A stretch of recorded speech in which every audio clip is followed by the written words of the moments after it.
As I take the time to reflect on the creation that I'm witnessing, and as I take the time to get myself in alignment with gratitude for the gift of being here, for the gift of being able to create and to express myself as a creation for the sake of creation, I see the importance of the responsibility that goes with that, and not just the responsibility that you might experience as far as, paying your bills, showing up for your family, your friends, or whatever it is that you have sought out to do, but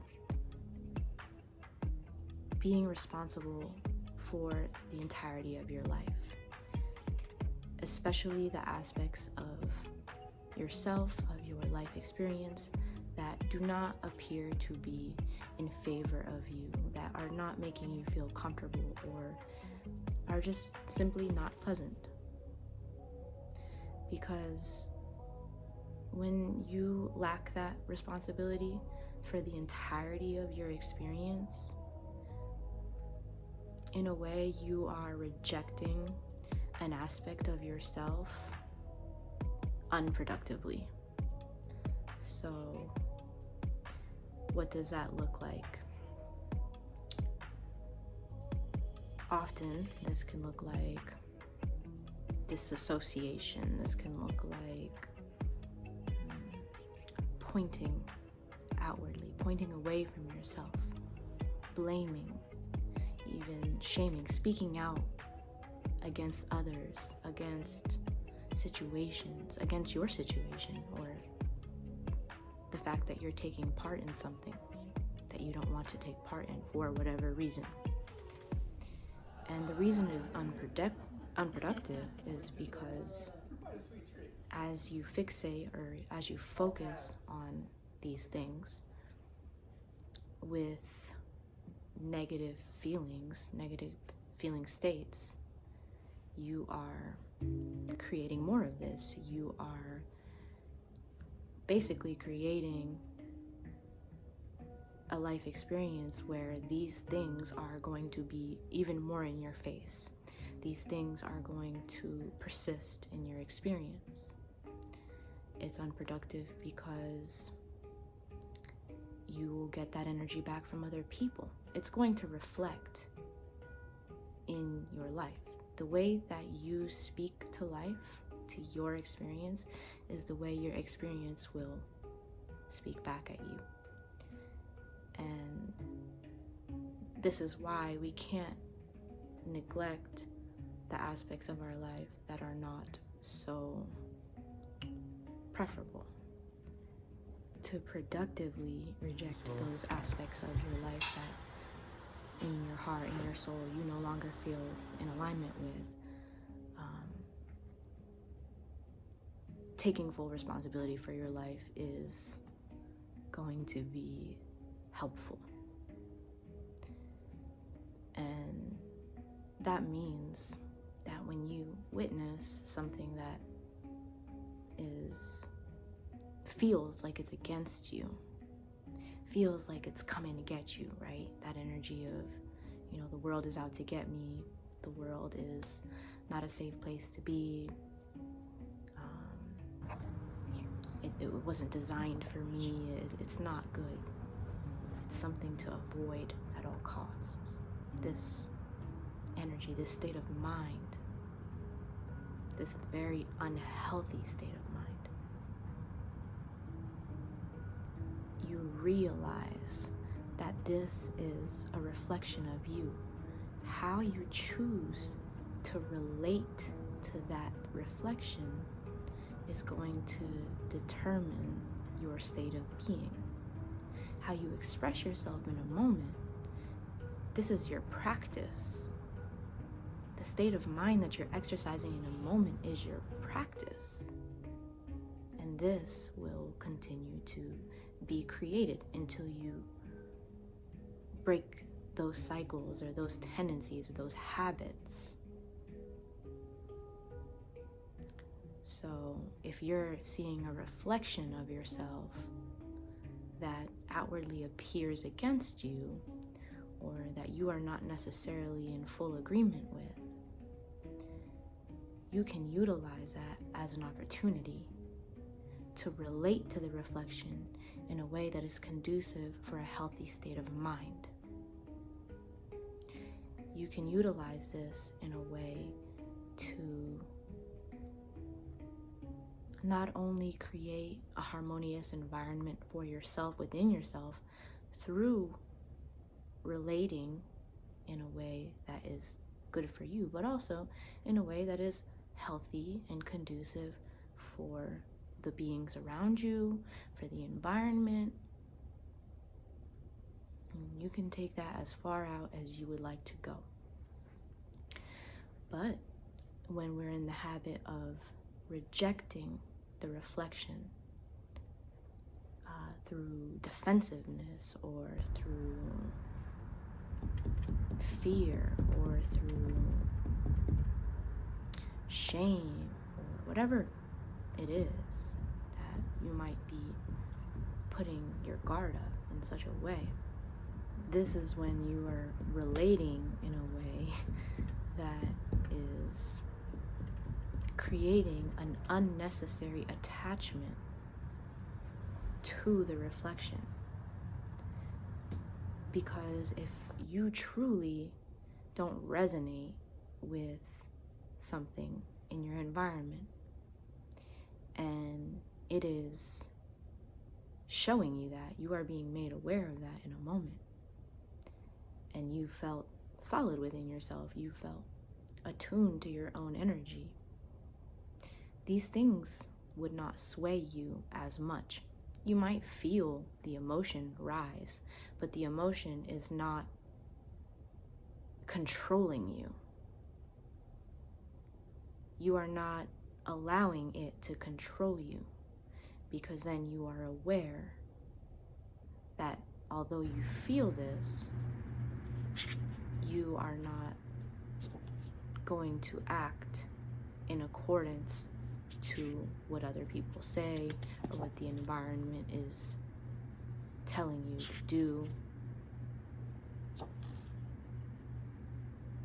And, in extreme cases, you're going to have to adapt to the environment, right? But I'm speaking in terms of the things that we do have control over, which is ourselves, or we can create self-control. And the reason I bring this up is because you are creating a peaceful environment for yourself when you do this, when you become aware of this.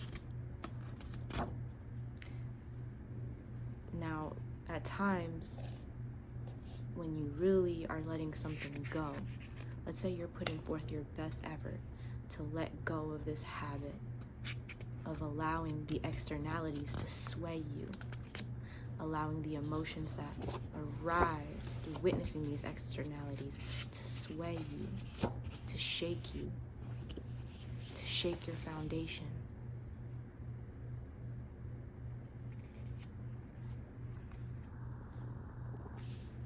It is likely that that reflection or that experience is going to not only persist, but it will double down on you.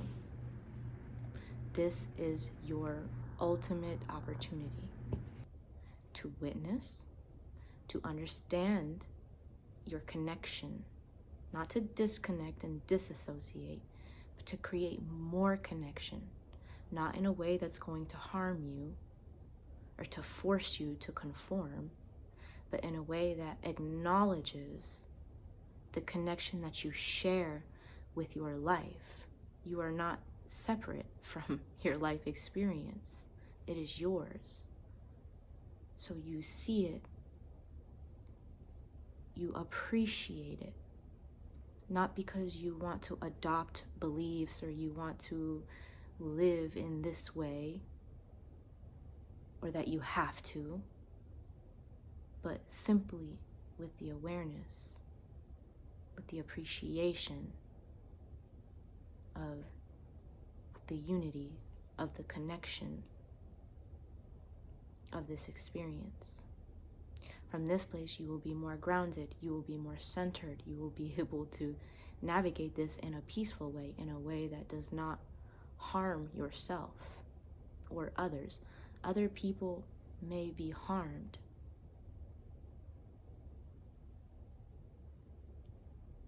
when you express in a defensive way, or when you express in a way that allows you to feel as though you're holding your ground, you're staying in alignment with yourself. I would say it's 100% valid to truly want to stand firm in your perspective and in your character and all of these things that allow you to have self-respect.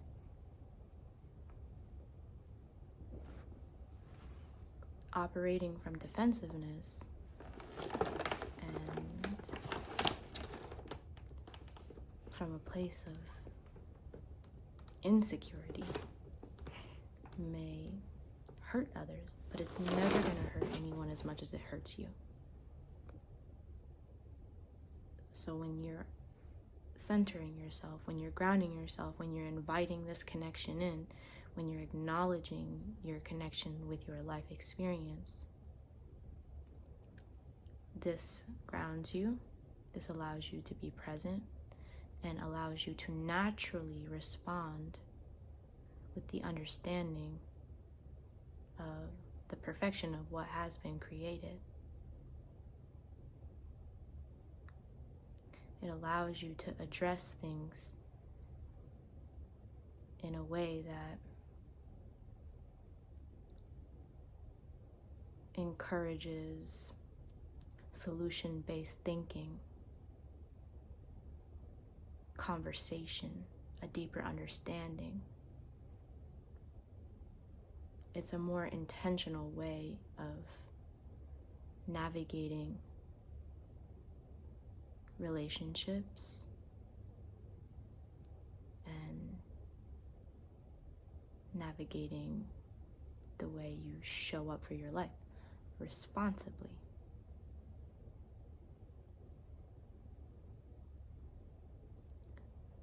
Being unaware of your connection in any given moment is understandable. It's so apparent. We feel so separated. I'm in this body. This phone is over here. You're over there. We're all, in our own space. So it feels separate. And in a lot of ways it is, right? We're going to have different perspectives on things, different ways of life.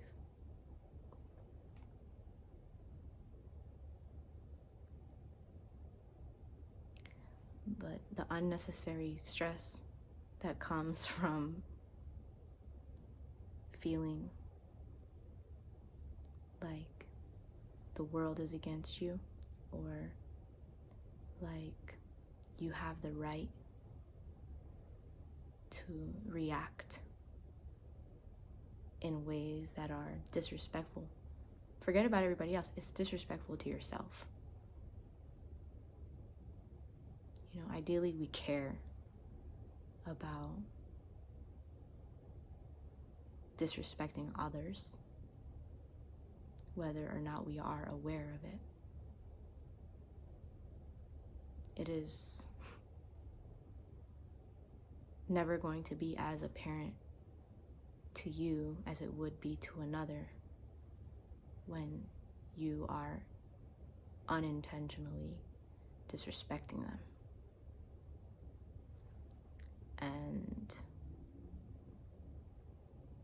for you to care is for you to understand on some level the connection, the unity, the connectivity between every single thing. And this is not to be tied in with situations that are reflecting to you a need to defend yourself. really, or to remove yourself. And more often than not, we have plenty of opportunities to remove ourselves. We have plenty of opportunities to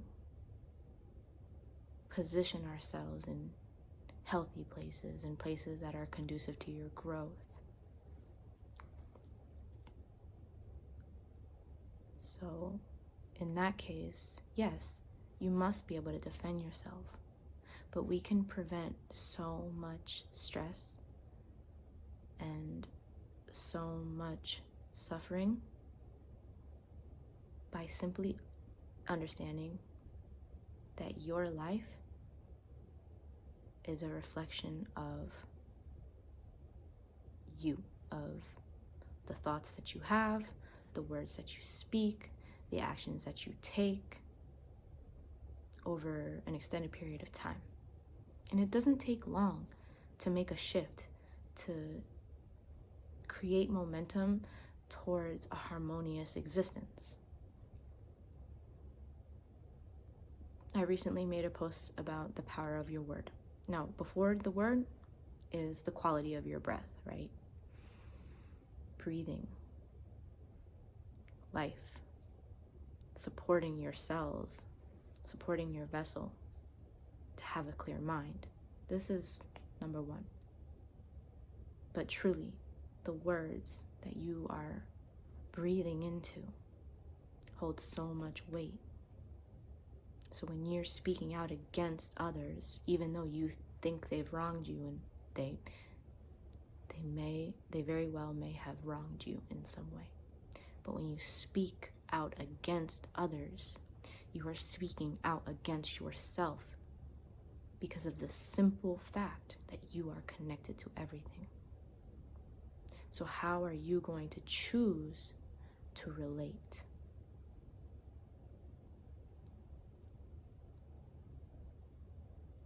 You can disagree, but you can't disassociate and disconnect from something that you are one with.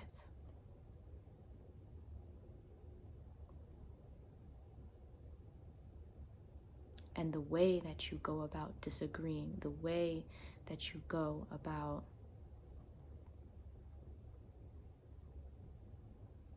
relating is going to refine your character. It's going to build you up, or it's going to completely deteriorate your character, and it's going to tear you down.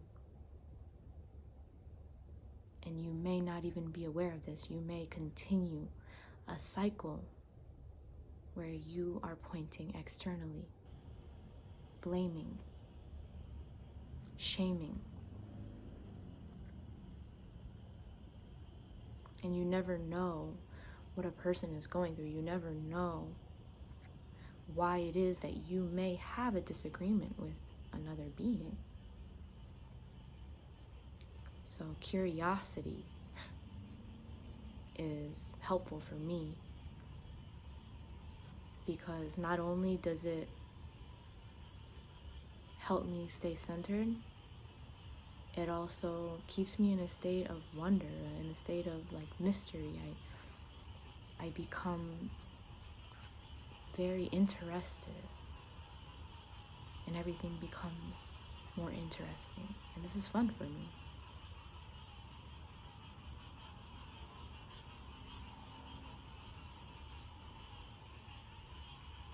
We are taught, we are trained, we are influenced to be in a state of separation, fragmentation, disconnection. So it is our responsibility to prevent this. Realize how powerful you are by integrating this awareness into your practice, into your life.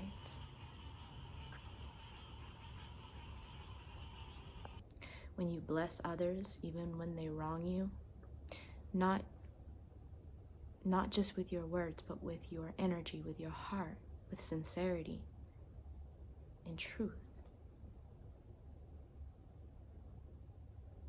You see, in turn, you will be blessed. You will receive far more than you could have ever imagined.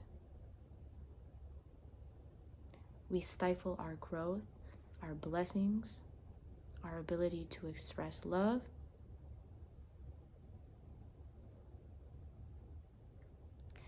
We don't have as much integrity. The experience doesn't have as much integrity when it lacks compassion, when it lacks understanding. And to be connected allows for this compassion, allows for this understanding. And at times, you can have these characters, but if it's not balanced, then you could be harming yourself as well. This may lead you towards having resentment towards behaving this way, but it is a gift to have that awareness naturally, to be intuitively this way, to have that heart and that soul, and then as a result be hurt by the world.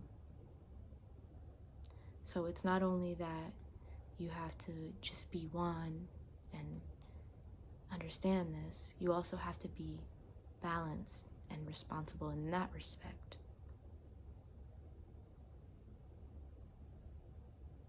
You don't have to overextend yourself in this endeavor. So this means allowing yourself to respectfully remove yourself from spaces and knowing truly that it's not personal. Doing your best to not have this hastiness in your heart.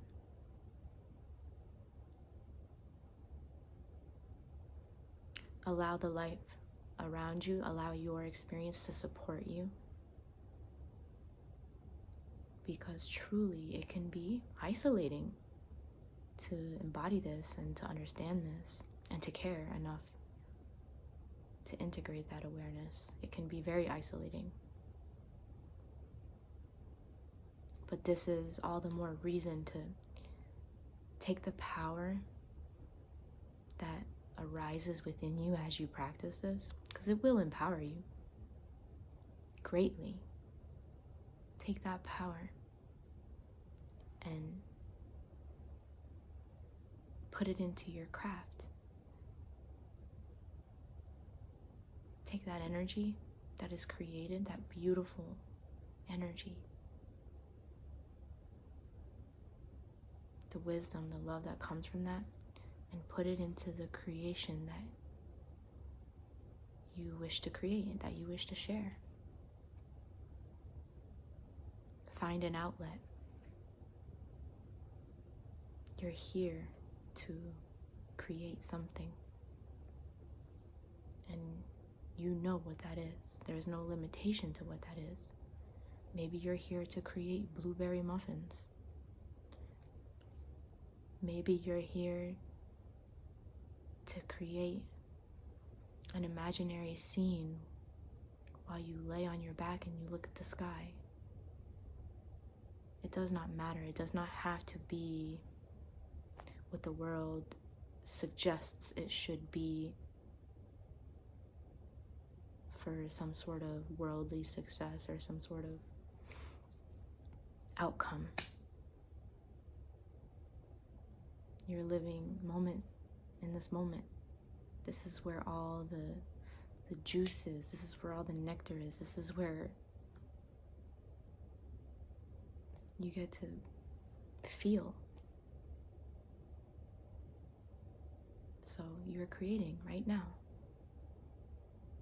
Bless those who curse you, those who do you wrong. Trust that if you lost something, if something was taken away from you, that not only is it going to come back to you in a way that is just as good, but it also has the opportunity to come back even better than you could have imagined. This is the way. This is the way of energy. When you put it out that way, it comes back to you that way. But the victim will continue to be the victim if they don't learn how to let it go, if they don't learn how to process. It is not okay for people to treat you poorly. What will help you is relating to those beings in a way that supports protection from that energy, that supports evasion of that energy, that supports alignment with the opposite of whatever that is. Protect your heart, protect your life, protect your experience.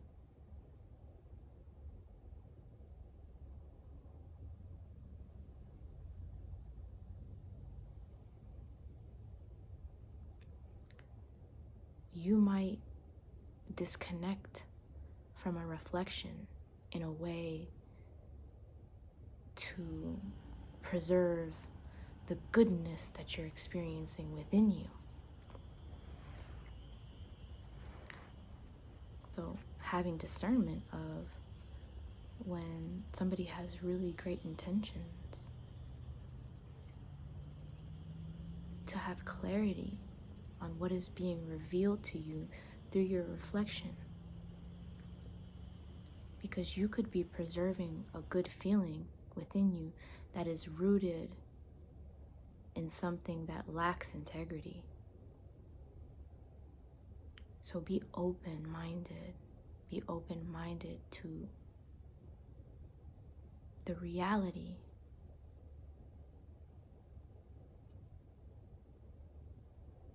that these perspectives that surround you are here to serve you, right? Especially if you're somebody with a great heart and with great intentions and wants to create beauty in the world. Why wouldn't you be reflected with other beings with good intentions that also challenge your perspective, that are there to create more integrity within your experience, more protection on your life? Because beings who operate with integrity face many challenges in the world. So it would make sense that there are certain things that you can't see, that are intentionally designed to keep you blind. No matter how hard you try, we need each other. Connections. This is a need. Before food. Before all those things that you think is need, connection is. So sure, you have a responsibility to relate harmoniously to things that are disharmonious. But you also have a responsibility to relate harmoniously to things that are harmonious. You can see people who are magnificent,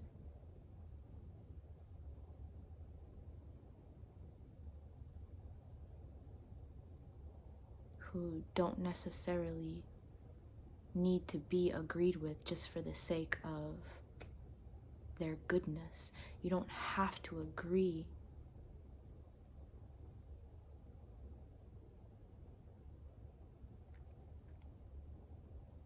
Do not be deceived by the way things look externally on any level, whether it's something that is appearing to be positive or something that is appearing to be negative, something that is appearing to be favorable or something that is appearing to be unfavorable. Do not allow these appearances to deceive you. Be centered with yourself. Be present with yourself. Know who you are. Do not lose sight of your foundation as you interact, especially when you feel like something is against you, especially when something is extremely negatively charged. Allow that to be your opportunity to take a breath, to take a moment, to understand that this is something that on some level you are created, that is present there for you to see, to create with, to create from. You're going to be able to widen your vision, widen your ability to see things clearly for what they are. So I trust that that was helpful, and please feel free to share your experiences. Feel free to comment and just share your heart, I'm here for that. So I appreciate you.